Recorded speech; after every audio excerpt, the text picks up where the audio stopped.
Welcome, Monica Westphaln. Welcome to our probably last podcast of 2021. It's been a while since you and I done a podcast together, right? Yes, I don't good even morning. remember how long. Good morning. Yes, it has been a while. I don't know, at least 6 months probably, or something like that. No, it has Less? not been 6 months. No? All right. 5 months. So, what I would like to do is kind of recap 2021. It's been a challenging year in one way with all this COVID stuff. Not only for us, for a lot of people. Yes. And also a lot of exciting things, Correct. right?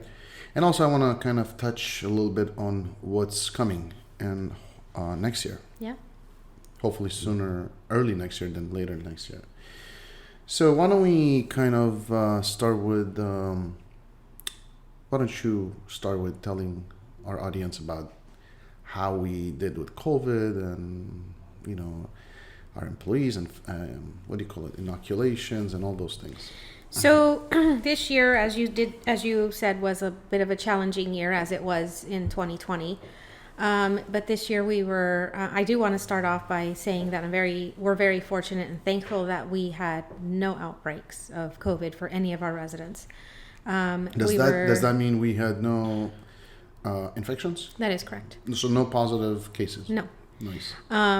We had a few with associates, but that's because they would get it, from the outside. But very thankful that none of our residents had an outbreak of any kind. So, and thank you to you for making sure that we had all our PPE where we got it and how we got it. You always made sure that we had what we needed. So that summarizes, the fact that I'm thankful that occurred. Second, this year we were able to, put in place and mandate that all of our associates have been fully vaccinated. So to today, we don't have any associates that have not been fully vaccinated. So our labor force is 100% vaccinated. That is correct. All right. We have also started the boosters. Mm-hmm. So we did have our physician came out. Staff and residents. That is correct. Yeah. So those who are able to receive it, because some people got the vaccine later on, so I think there's a 6-month waiting. Mm-hmm. So we have started the boosters. So thankful for all of that. I'm also very thankful that despite the challenges with staffing, we were somewhat fortunate to continue to offer the 3-to-1 ratio. 4-to-1 ratio. Yes. So nobody suffered in that sense. We were still able to do that. We had staff that left, but then we were fortunate to be able to continue to pick up staff. So I'm very thankful for the staff that we have right now. Our leadership team, who has been very on board and 100% dedicated to RAYA'S and to the residents' families. Very nice. That's definitely something to be proud of if you really think about it. I mean, I've listened to the news. There's a huge shortages of staff and everything. Even though our overtime and double time through the roof, but we still maintain. Like we always say, quality of care comes first. Yes. So that's our promise to our families. That is, and we were, like I said, we had some challenging, spots even with nursing department and trying to find the coverage, but thanks to the team that we have, pulled it through. And we managed to maintain the safety, which is the most important part.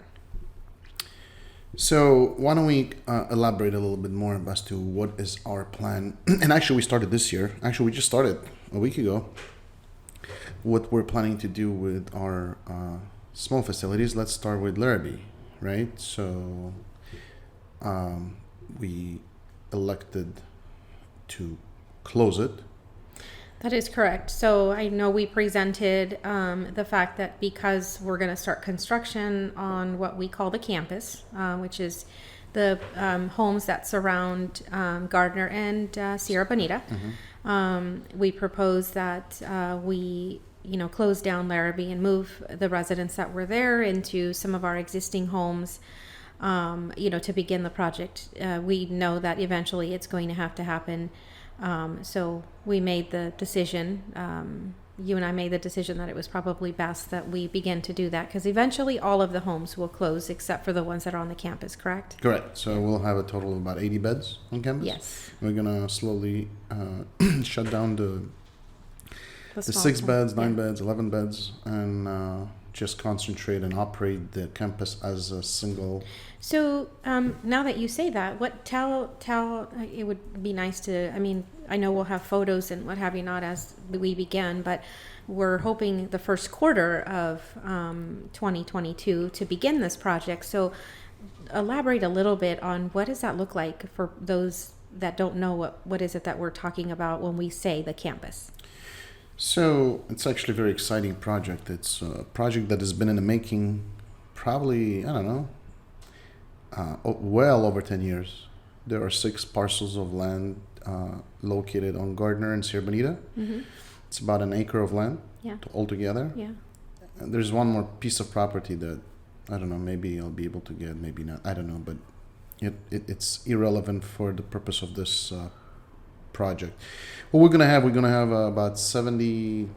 I don't remember the math. 70 some beds, and I just met with the architect and the interior design firm to finalize and approve the final design and layout, interior and exterior, and landscape and hardscape.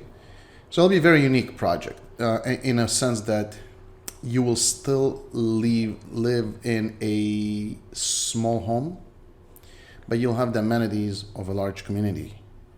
What does that mean? It means that you'll have a 24/7 nurse on staff, on campus, on site, I mean. Right. You'll have a theater, a full-blown theater indoor. You'll have a theater outdoor, what we call is movies, where we'll be doing movies under the stars. Yeah. We'll have a bird sanctuary. We'll have full about 1,800 square foot of physical therapy department. That will also have a component to it where there will also be a gym for the residents who reside here. The campus, actually, I need to back up a little bit. It'll consist of assisted living and memory care, not just memory care. So we will have that. We're planning, and we haven't decided yet, to put a bowling alley, ping pong table, and a multidisciplinary room where people will be able to go and do little activities like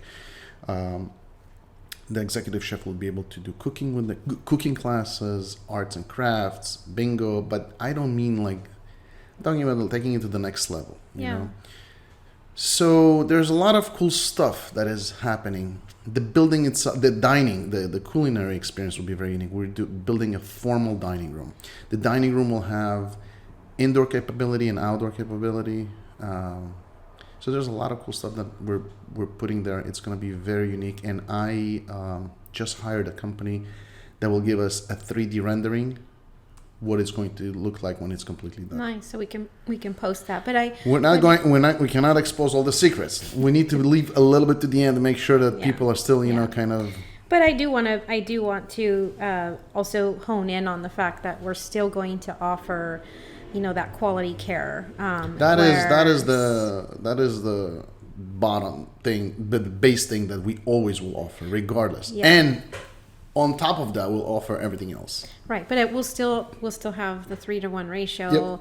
Where all of these units are going to be private units. You and I've learned over, you know, the course of the last several years, and even after we opened Sierra Bonita, that most families are looking for private rooms. Every room will be. We actually don't even. These rooms will be called suites, and the reason why is there'll be larger rooms. Yes. Every room will have a kitchenette.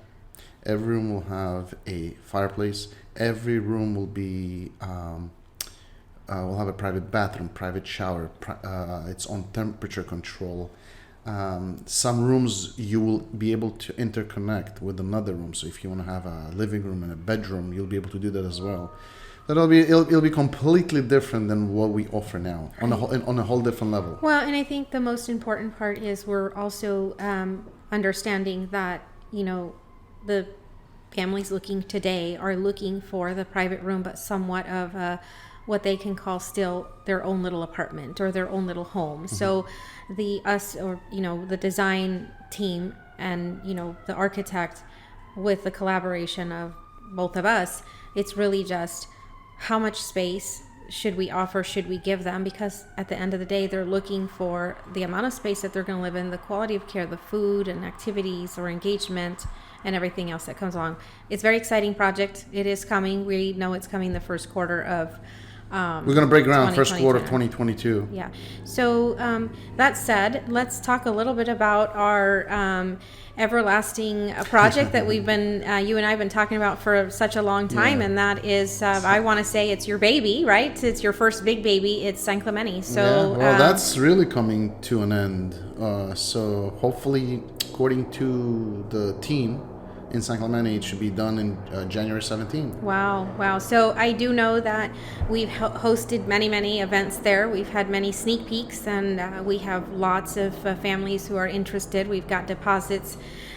We've been holding their hands, and they're eager to move in. Some of them drive by daily. Some of them email daily, call daily. They're eager to move in. We've got several families who are staying at the San Clemente Inn next door, watching the project as it's developing. So very exciting.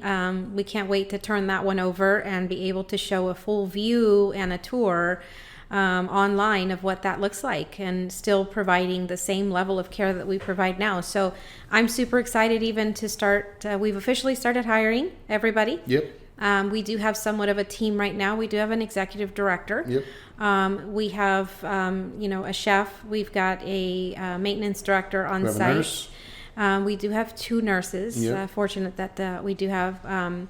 But I mean, that building, if anybody would want to work in that building, it's like you're coming in not to it's like a resort. So. Yeah. So, and you and I will be very instrumental part of making sure that everybody's trained and that everyone knows kind of the service that we deliver. So that's an exciting thing to wrap up our year this year and the beginning of a new lot year. Happening end of this year, and a lot's going to happen early next year. A lot of stuff, and then after that, we're moving to hopefully San Diego County.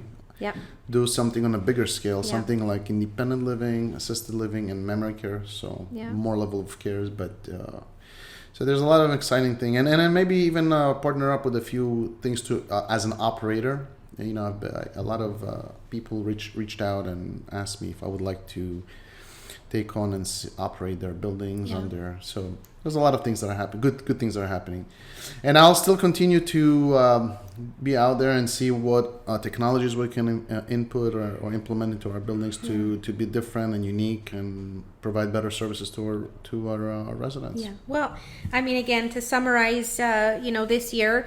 I do want to, first and foremost, congratulate you. It's the San Clemente building. I'll always and forever say it is your baby, because it's your first big project that a lot of people doubted would occur, including myself. And here we are, ready to open the doors. And then you've got your campus, that you've talked about for years and years. Even before San Clemente. Yes, you did talk about that campus. I do remember. So congratulations. Congratulations to, your mom, Raya, who founded Raya's Paradise. And also want to summarize and thank our wonderful team that we have, our leadership team. None of the care or anything that we are doing today can't happen without their help. Absolutely. The new team in San Clemente, we want to thank them. Everybody on site at San Clemente that's making this happen, from the construction team to the design team, architect, everybody. And then wrap it back over here to LA. I can't thank enough our colleagues, professional referral sources who've helped us continue to maintain RAYA'S Paradise who it is today. So with that said, we also need to thank you, because you've been an instrumental. I'm not much anymore part of the operations. I kind of stepped aside because I'm doing more of the development and growth of the company. So I want to thank you for taking ownership and leadership and making this happen. So hopefully this will continue to grow, and I'm just really excited to make a difference, not just to go and create something that exists, but rather create something that does not exist, something that's better and more exciting for our residents, families, and staff. Yeah, well, thank you. Thanks for the recognition. Well, perfect. So with that said, I think I want to wish everyone a happy holiday season, and see you guys all 2022. Very exciting. Thank you. Thank you. Bye-bye.